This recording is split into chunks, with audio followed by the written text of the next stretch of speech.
barrera, Señor. Gracias porque a pesar de estar acá en un lugar bien apartado, en una iglesia pequeña, Señor, podemos llegar a tantas personas en todo el mundo, Dios. Gracias por nuestros hermanos, nuestra familia online, Señor, que nos acompaña ahora. Sé con todas las peticiones que ellos tienen, Señor. Todas las peticiones que tienen en su corazón, las que están escribiendo en comentarios. Bendícelos, Dios, que tú nos puedas unir a todos, tanto a ellos en los países como están, como nosotros acá, con un solo propósito, una sola misión. Y es que prediquemos este evangelio para que tú puedas regresar pronto, Señor. Queremos que tú estés acá. Queremos que acabes de venir y nos lleves contigo al cielo, Dios. Queremos vivir en esas mansiones que tú estás preparando para nosotros. Pero no por la mansión, sino por estar y vivir continuamente en tu presencia, que es lo que más deseamos, Dios. Bendice al pastor al tener tu palabra. Habla a través de él, Señor. Y revélanos tu mensaje en el libro de Mateo. En el nombre de Jesús. Amén.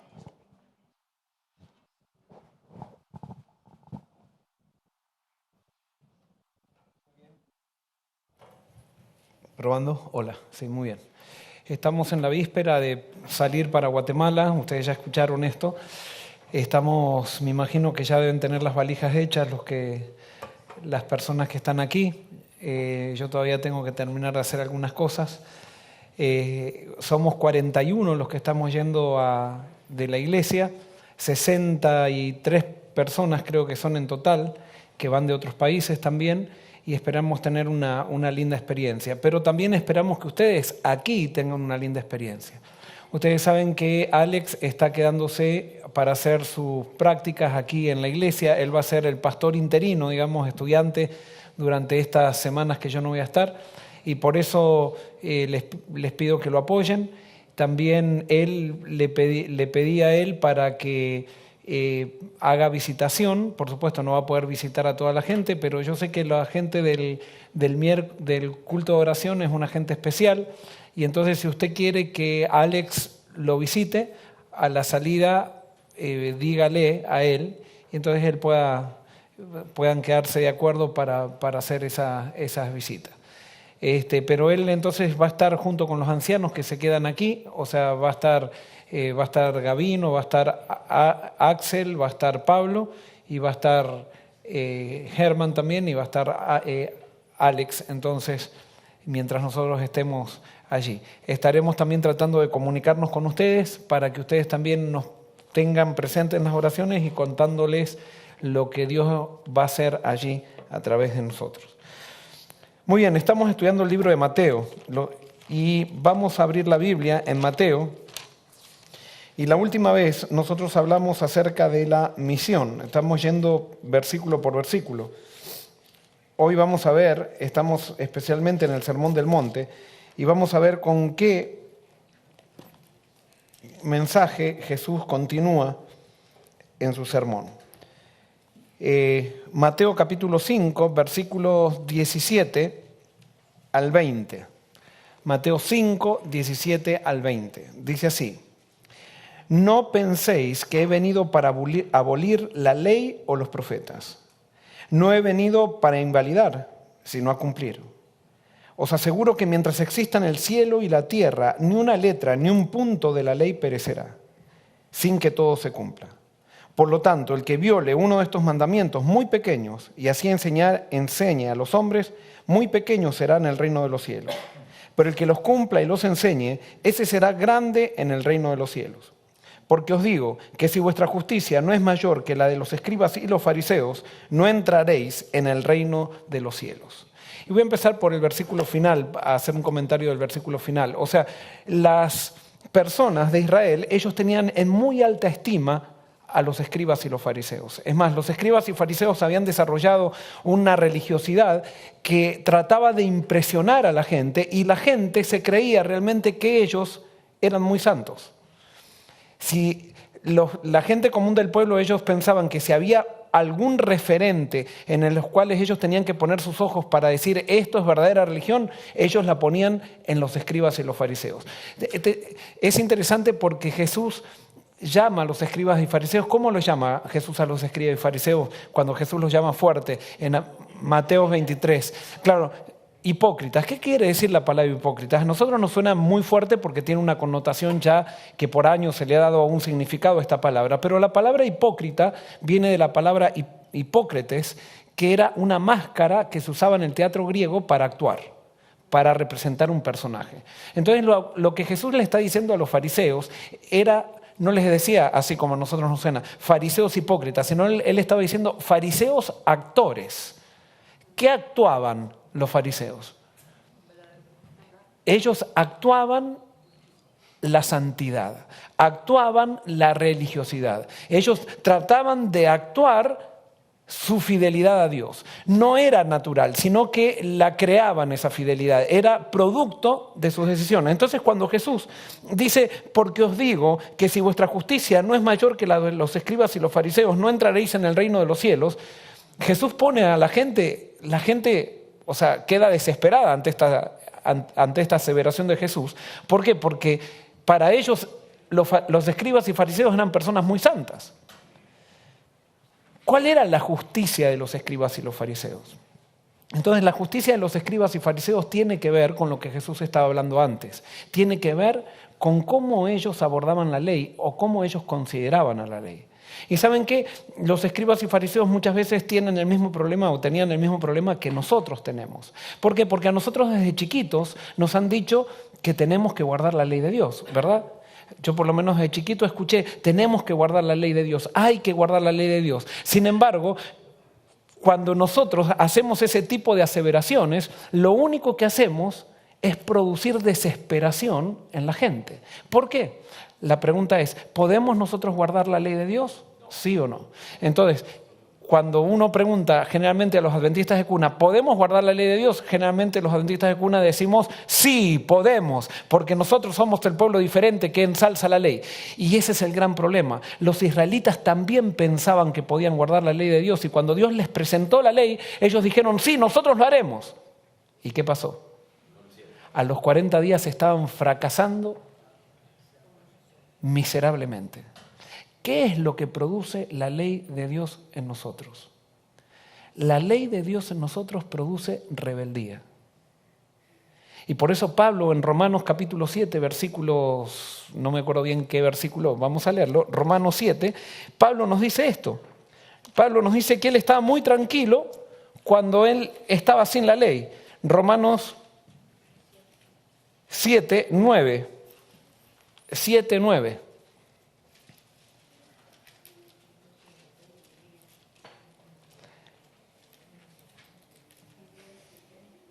Vamos del 9 al 11, dice así. Así, en otro tiempo, yo vivía sin la ley, pero cuando vino el mandamiento, el pecado revivió y yo morí. Y hallé que el mismo mandamiento destinado a dar vida me trajo muerte. Porque aprovechándose del mandamiento, el pecado me engañó y por él me mató. En otras palabras, Pablo dice, yo estaba tan tranquilo viviendo la vida que yo quería, hasta que apareció ¿quién? Apareció la ley. Y cuando apareció la ley, ¿qué hizo el pecado en él? Dice que el pecado revivió en él. ¿Por qué el pecado revive cuando aparece la ley? Porque hay una cuestión, porque alguien que puede estar escuchando puede estar medio confundido y decir, ¿pero cómo? ¿La ley no es santa? Y sí, justamente Pablo dice, la ley es santa, justa y buena. El gran problema es que nosotros somos totalmente diferentes a la ley. Nosotros no somos ni santos, ni justos, ni buenos. Entonces, cuando aparece una ley santa, justa y buena, ¿cuál es nuestra reacción ante esa ley? Rebeldía. No nos gusta. Nos incomodamos con una ley santa, justa y buena porque nosotros somos pecadores. Y eso es lo que nosotros no entendemos. Y por eso es tan importante que en la iglesia nosotros no prediquemos la ley, sino prediquemos ¿a quién? A Cristo. ¿Por qué? Porque Cristo es el único que tiene la capacidad de hacer que nosotros estemos en armonía con la ley. La ley yo la comparo, es como si nosotros, esto lo dije en la escuela de discipulado orgánico, ¿qué pasa si nosotros nos tiramos al agua? ¿Estaríamos cómodos abajo del agua? ¿No?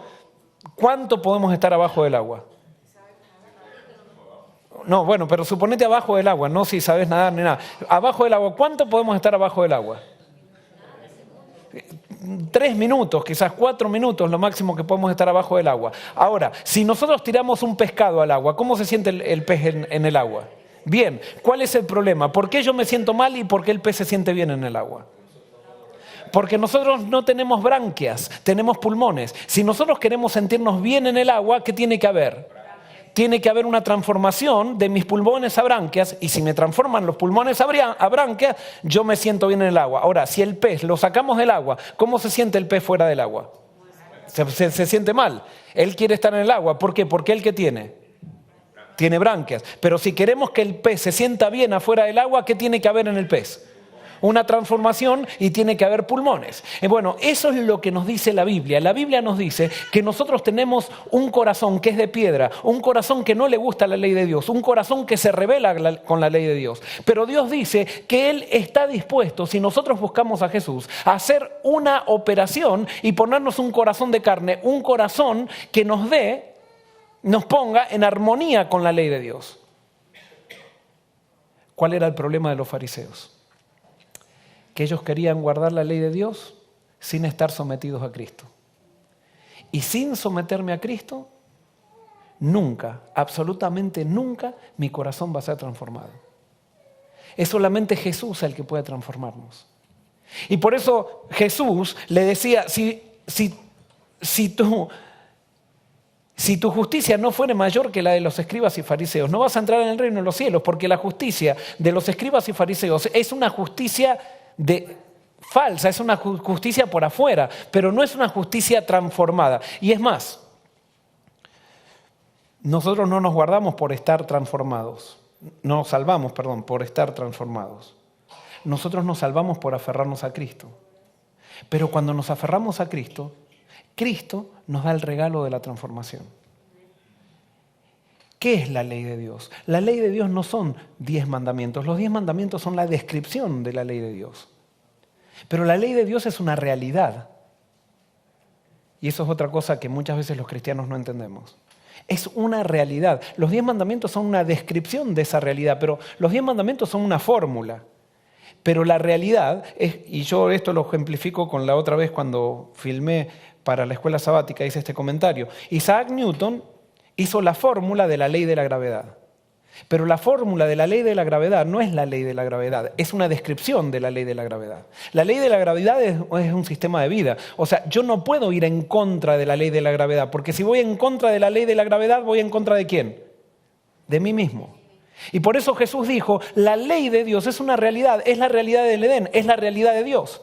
Y la ley de Dios, como es una realidad en la que vive Dios, no se puede cambiar. Por más que alguien diga, vamos a cambiar un mandamiento, es como que yo diga, voy a cambiar la fórmula de la ley de la gravedad. Yo cambio la fórmula de la ley de la gravedad, pero no puedo cambiar la ley de la gravedad. Es imposible. Yo puedo cambiar un mandamiento. Una institución religiosa puede decir, desde ahora cambiamos un mandamiento, pero no podemos cambiar la ley de Dios, porque la ley de Dios es una realidad. Es la realidad en la que viven aquellos que viven con Dios. Y por eso esas personas que dicen, yo me entregué a Cristo, por lo tanto no necesito andar en la ley porque ya me entregué a Cristo. No, entonces si te entregaste a Cristo y no andas en la ley, no te entregaste a ningún Cristo. ¿Por qué? Porque justamente el objetivo de Cristo al perdonarte es ponerte en armonía con su ley, porque su ley es la base de su reino, es la realidad de su reino.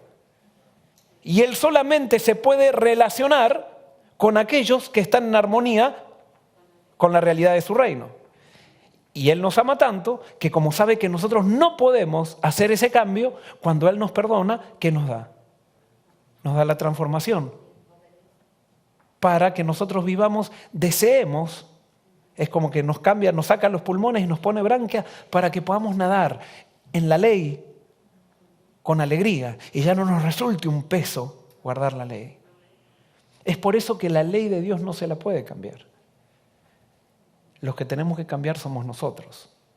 Y ese es el gran problema que tenemos como cristianos. Nosotros queremos cambiar la ley de Dios porque no estamos dispuestos a cambiar nosotros, porque para cambiar nosotros tenemos que someternos a Cristo. ¿Qué es guardar la ley? Guardar la ley no es guardar mandamientos. Guardar la ley es sometimiento a Jesucristo. Es levantarme a la mañana y someterme a Jesús. Es estar manejando mi auto y estar sometido a Jesús. Es cuando vienen las pruebas, es vivir sometido a Jesús. Eso es guardar la ley de Dios. Guardar la ley de Dios es sometimiento. ¿Quién puede dar esa actitud? Solamente la puede dar Jesús. Cuando yo no me resisto a la obra del Espíritu. El gran problema que tenían los escribas y fariseos era que querían guardar la ley de Dios sin someterse a Jesucristo. Y saben que las iglesias cristianas están llenas de ese tipo de religiosos también, que definen muy bien las cosas, definen muy bien el día de reposo, definen muy bien definimos muy bien cuántos son los mandamientos, pero no estamos dispuestos a que Jesús pulverice nuestro orgullo, a que Jesús quiebre nuestras maneras de pensar, a que Jesús nos diga cuál es el camino. Siempre digo, no es lo mismo caminar con Jesús que seguirlo. Muchas veces caminamos con Jesús, pero no lo seguimos. ¿Y cómo sabemos si caminamos con Jesús o lo seguimos? Cuando viene una bifurcación de caminos. Mientras el camino es el único camino que hay, no hay ningún problema. Pero cuando el camino se divide y uno va para la derecha y otro va para la izquierda, ahí tú te vas a dar cuenta si sigues a Jesús o si caminas con Él. Si sigues a Jesús y Jesús dice que es por la derecha es, punto, no hay ninguna discusión. Jesús a ti no te dio, ni a mí nos dio la facultad de discutir con Él por dónde se va. Él simplemente nos dijo, sígueme.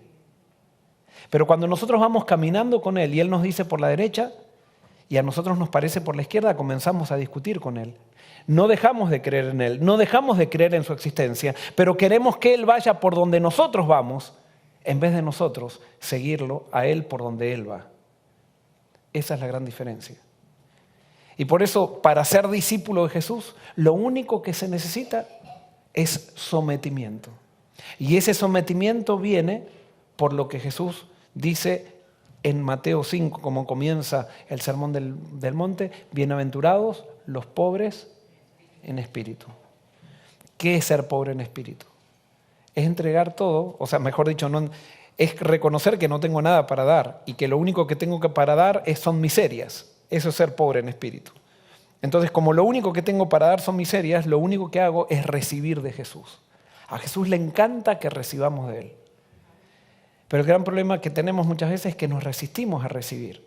Queremos dar, queremos trabajar en la iglesia, queremos trabajar por Jesús, queremos predicar, queremos hacer un montón de cosas por Él.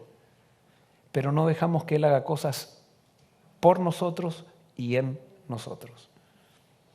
Jesús dijo, venid a mí, todos los que estáis trabajados y cargados, que yo os haré descansar. Trabajados y cargados, ¿por qué? Por guardar la ley.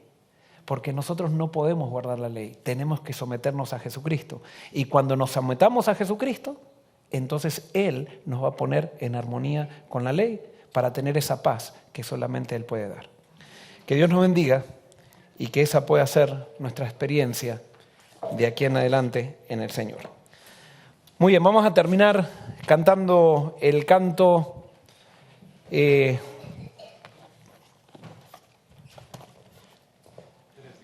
3:19, muy bien, y le vamos a pedir entonces al pastor Héctor que nos ayude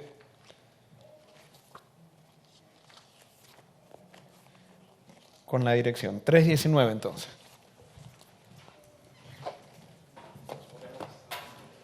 Nos ponemos de pie, por favor, para terminar nuestra reunión.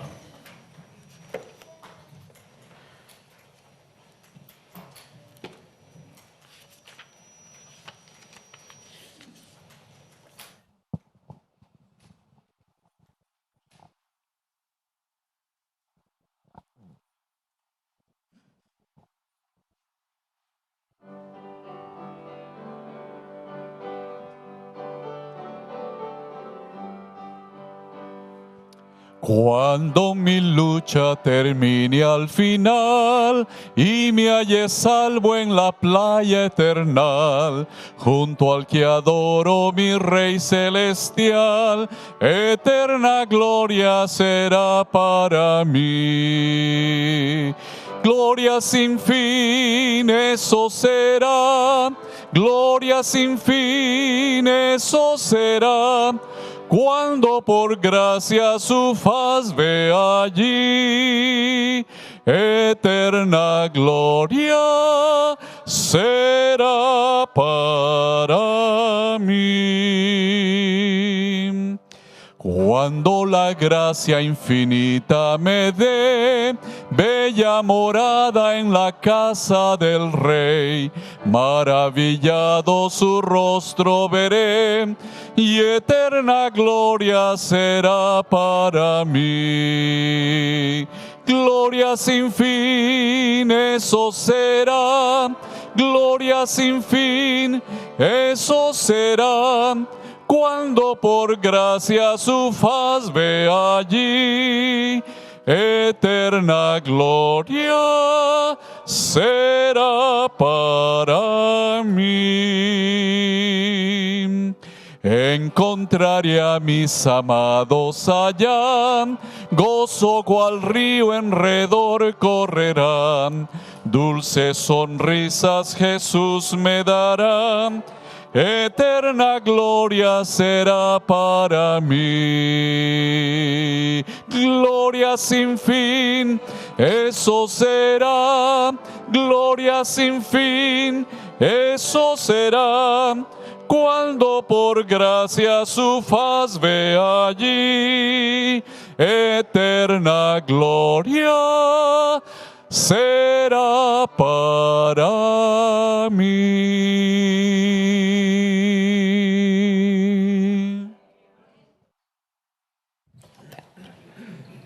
Oramos. Querido Señor, gracias por tu palabra. Y gracias, Señor, porque hemos empezado a darnos cuenta que la vida cristiana es rendirse a Jesús, es entregar todo a Él. Y gracias porque tú estás dispuesto a hacer el milagro de ponernos en armonía con tu ley, que es santa y justa y buena, que justamente nos revela porque nosotros sin ti, Señor, somos rebeldes, somos miserables, queremos siempre hacer la nuestra. Y por eso, Señor, hoy venimos a ti y queremos que cumplas tu promesa en nosotros de darnos descanso de nosotros mismos. Que eso, Señor, nos haga mansos, que podamos entender esa mansedumbre que Jesús tenía, que podamos tomar tu yugo y servirte. Señor, bendice a la iglesia, bendice al grupo que va a ir a Guatemala y que nos podamos reunir pronto nuevamente para compartir las bendiciones que tú hiciste aquí y que hiciste con nosotros allá. Gracias, Señor, por todo esto, te lo pedimos en nombre de Jesús. Amén.